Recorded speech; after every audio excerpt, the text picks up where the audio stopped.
ma olen Kadri ja ma olen muusik. Ma tegelen laulmise ja pillimängu ja muusika loomisega, muusika kirjutamisega.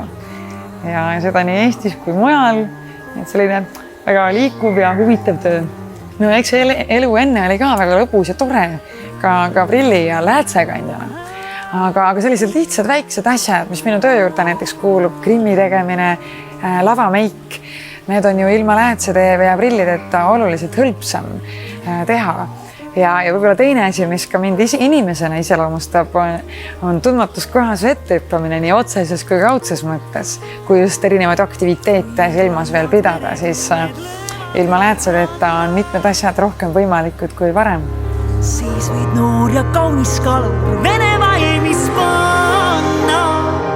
Võib-olla viimase tõuke andiski see, et mina, kes mulle meeldib võib-olla üksi võtta ette mingisuguseid tegevusi, üksi matku ja ringi uitamisi.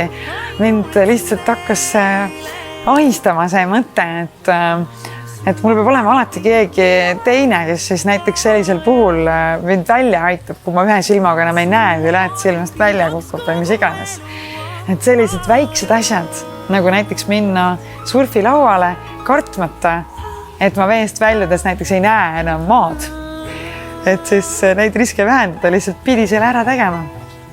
Taastumine läks minul küll väga hästi.